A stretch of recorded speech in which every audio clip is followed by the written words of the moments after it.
Aku pasti kayak jangan dong.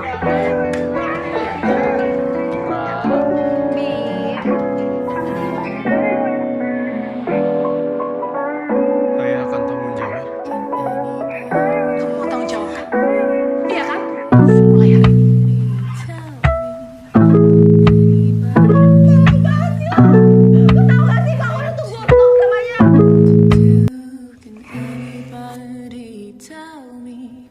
Can anybody tell me?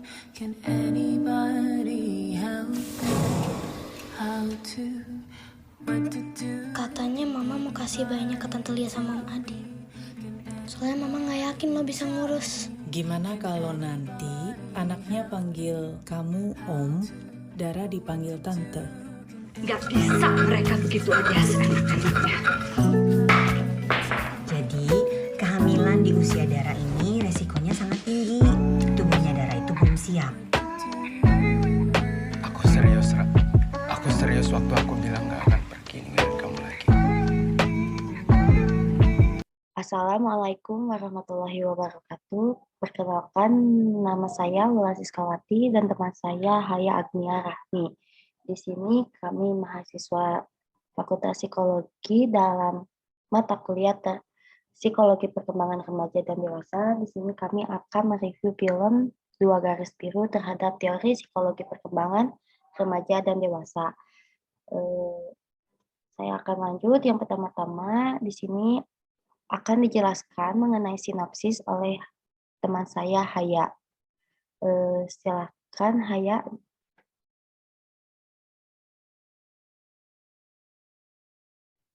Ya, baik. Terima kasih, Wulan. Di sini, yaitu film Dua Garis Biru ini mengangkat tema kehamilan remaja di luar nikah.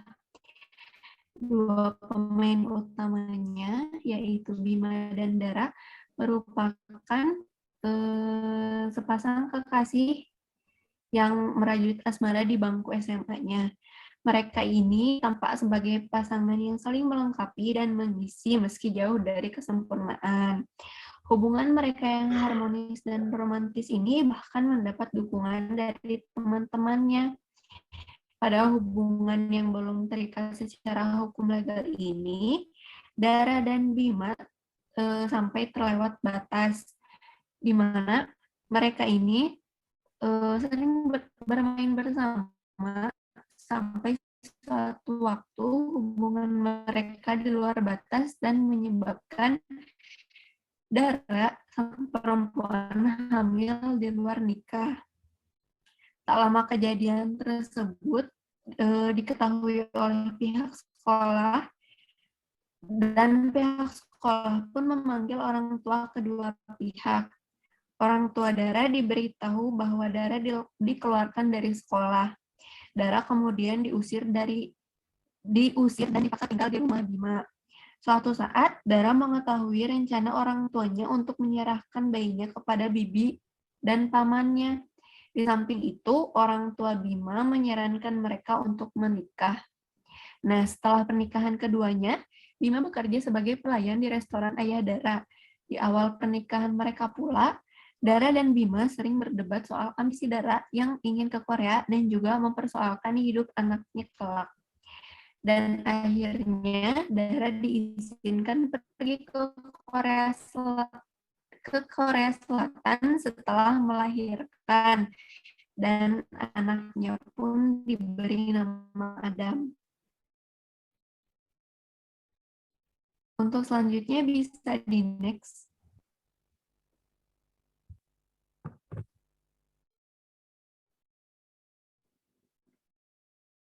Baik, yang selanjutnya itu ada teori psikologi perkembangan yang akan masuk ke dalam review film Dua Garis Biru ini. Yang pertama itu ada kenakalan remaja yang akan dijelaskan oleh Haya. Boleh dijelaskan, Haya? Baik, terima kasih.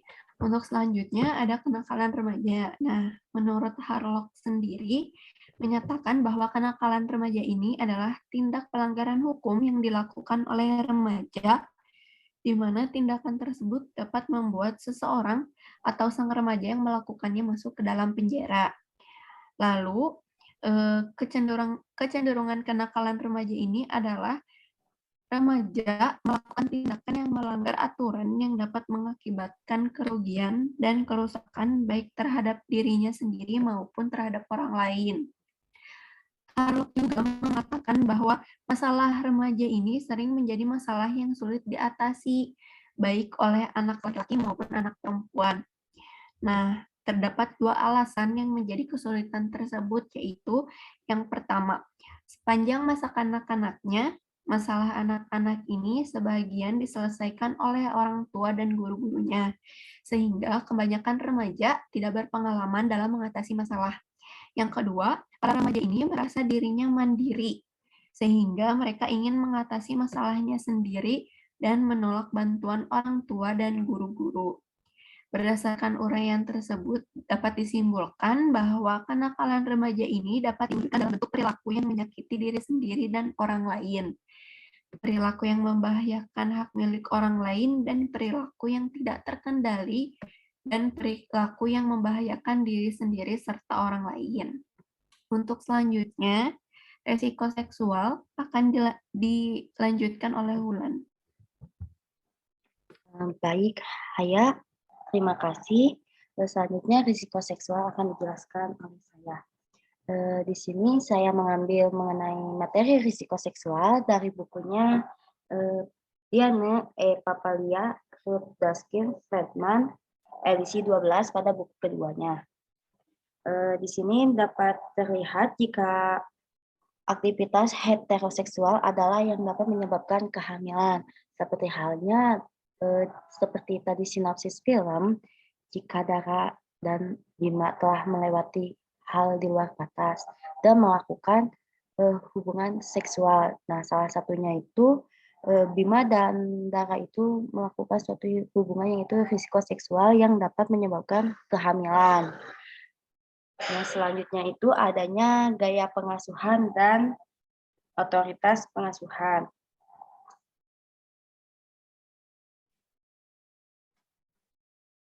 Nah, di sini dapat kita lihat dalam film Dua Garis Biru jika Dara memiliki orang tua yang begitu otoritatif.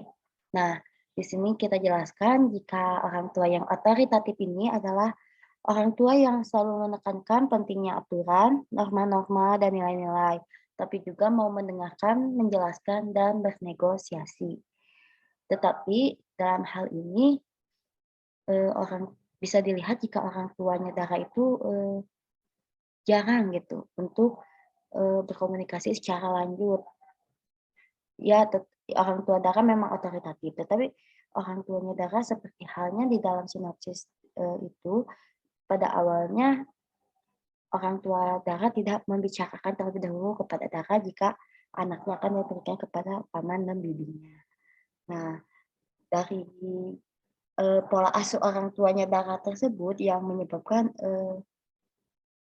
munculnya kenakalan remaja terhadap Dara gitu, di mana orang tuanya yang selalu otoritatif, yang selalu menekankan selalu aturan, norma-norma, dan nilai-nilai seperti halnya norma-norma dan nilai-nilai yang ada di Indonesia, yang dimana jika pergaulan atau melakukan seksual itu tidak bebas gitu, ada aturan-aturannya gitu. Seperti halnya kesimpulan dari teori ini dan juga dari film ini yang telah saya dan teman saya Haya tonton, ini tuh bisa memberikan suatu pemahaman serta gambaran untuk orang tua, di mana pentingnya untuk komunikasi antar orang tua dengan anak. Jadi hanya jangan orang tua tuh memberikan suatu perintah kepada anak, tetapi orang tua tidak mendengarkan apa yang diinginkan oleh anak. Jadi jika ada antar komunikasi antara orang tua dan anak, dapat bisa mempererat hubungan. Jadi hal yang terjadi antara Bima dan Dara itu bisa saja tidak terjadi.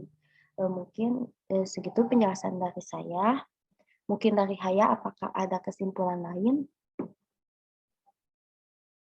Mungkin tambahan saja bahwa mungkin kontrol diri juga berkaitan dengan bagaimana si individu ini mengendalikan emosi serta dorongan-dorongan dalam dirinya gitu, kayak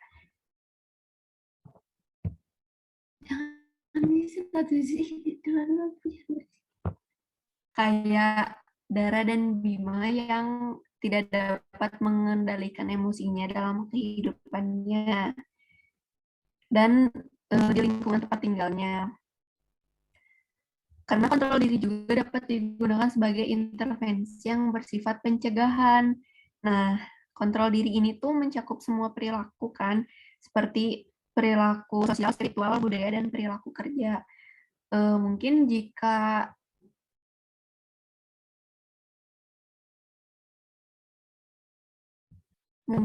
Bima dan Dara mampu untuk mengontrol dan mengelola kepekaan situasi diri dan lingkungannya, Bima dan Dara tidak akan sampai melakukan hal yang negatif dan membuat Dara menjadi hamil di luar nikah. Itu mungkin menurut Haya.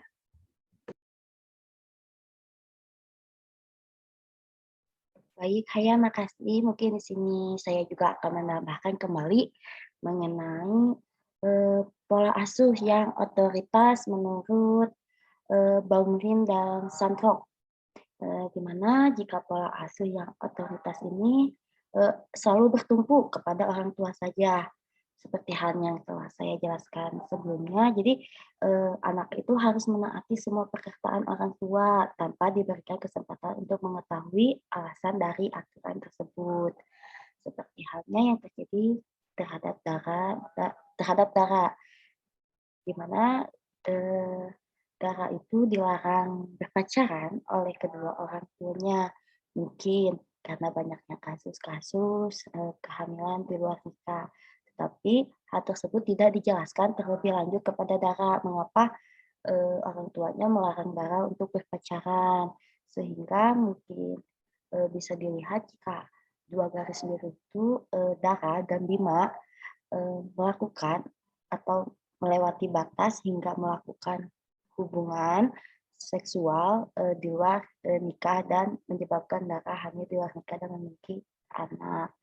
Mungkin sekian juga dari penjelasan saya. Apakah Haya ada yang mau tambahan lagi? Kalau dari Haya sih sudah cukup, karena tadi juga pemaparan dari Wulan sudah sangat tergambar. Oke, baik. Haya, makasih. Mungkin sekian penjelasan dari saya dan juga teman saya Haya. Mohon maaf jika ada salah kata atau kurangnya dari penjelasan dan review film Dua Garis Biru terhadap teori psikologi perkembangan remaja dan dewasa ini. Saya akan tutup. Terima kasih. Assalamualaikum warahmatullahi wabarakatuh.